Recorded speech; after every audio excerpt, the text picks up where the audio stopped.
Hi, BookTube. Welcome back to my channel, Books, Ink, and Paper. I'm Lori, and I'm happy that you're here. And today's video is my June book haul. So in the month of June, I hauled 6 books. I'm happy to say that I do not have a July book haul revisit from 2019 because I didn't buy a single book in July of last year. So that is maybe a goal for me to set for myself next month. We'll see. But in the month of June, I did haul some books. So let's talk about what they are and how they came to me. So after finishing The Last Train to London, I actually emailed Meg Waite Clayton. She had sent me her newsletter, and I emailed her back and told her how much I loved that novel and how grateful I was for the advanced reader's copy. And it reminded me to just share with her how much I loved her novels, The Wednesday Sisters and The Wednesday Daughters. And she and I corresponded about that for a bit, which was lovely.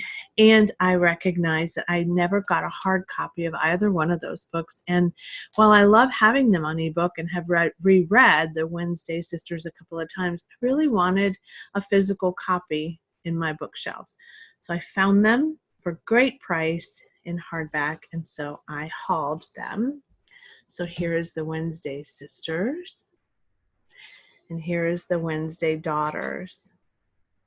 Now, I'm going to talk a little bit more about this because I'm going to do a TBT about Meg Waite Clayton in the future for sure. She's one of my favorites.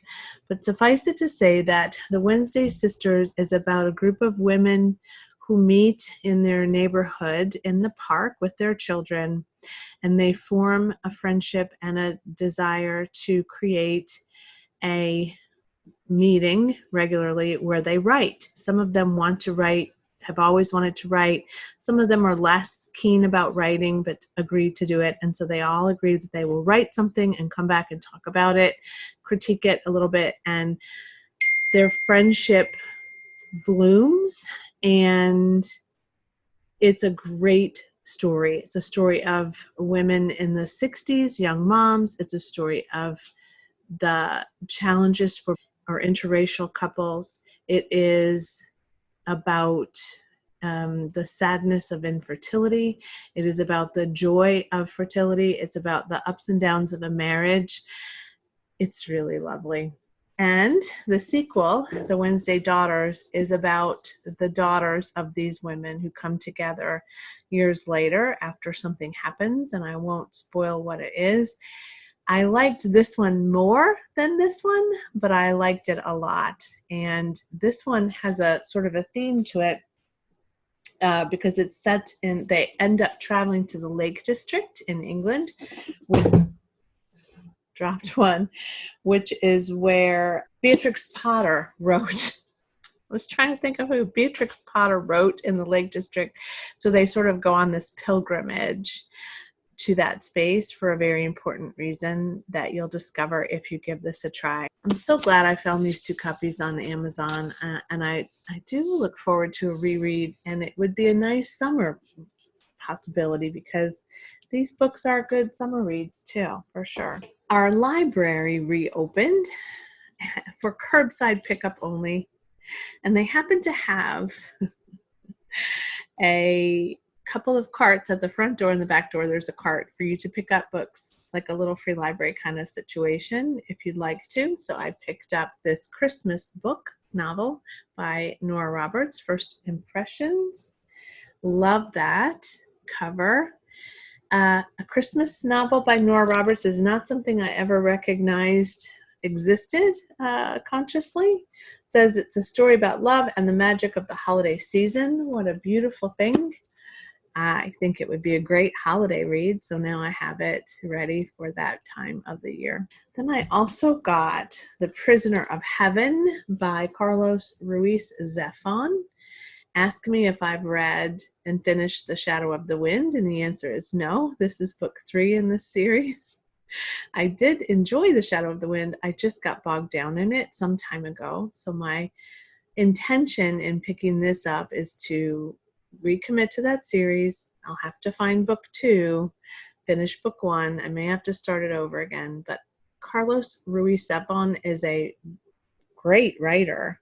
It's a beautiful storyteller. These are mysteries, and the first one at least is set around books. I don't know if the third one is, but I don't want to read too much of it because it may be a spoiler from book 1 and book 2, but this one starts out by saying it's Christmas. So I kind of had a theme here. I got some Christmas books. I didn't really intend to. My friend dropped this off. She told me about it one night when we were walking around looking. She left me a little note. I'd love to get your feedback on this novel. Thanks, Liz. This is A Friend of a Friend, Chris Johnson. No relation to me. The novel is a debut. It's called Pearls, obviously. And it is the story of attorney John Hart representing the boss of the New Orleans Mafia in a murder case. For the first time in his career, he's sure his client is innocent. She loved it.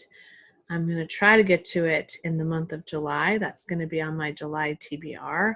It's not terribly long. It's a good size print too. This may be self-published. It looks like it might be.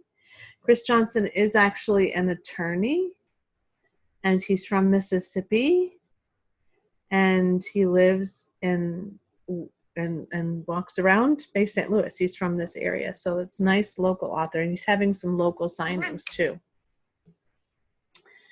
Sheldon just had a moment of craziness getting up here, so I may pass this on to somebody else to read after I'm finished, so stay tuned for that. We'll see what happens with that. And then the last one I picked up is If I Had Your Face by Frances Shaw.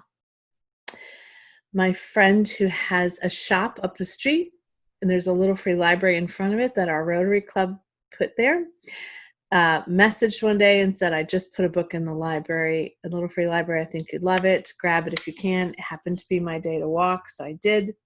Debut novel set in Seoul, Korea, about 4 young women making their way in a world defined by impossible standards of beauty, after-hours room salons, catering to wealthy men, ruthless social hierarchies, and K-pop mania. The opening quote says, even as a girl, I knew the only chance I had was to change my face, even before a fortune teller told me to. I'm really intrigued by this. She also put another book in the little free library and put it on Facebook for somebody. I think it was All the Bright and Beautiful Things, but I didn't get there in time. So that is my June book haul. Not horrible, not small. It may be in between, a little bit larger than I would have liked. And again, I'm going to kind of really focus July on trying to consider what I want to really focus on reading in terms of what I have and not picking up other things until I really feel like I'm in a position to add some new titles. We'll see how I do. You know how hard that is for me. And, people just give me books. What can you do when people give you books?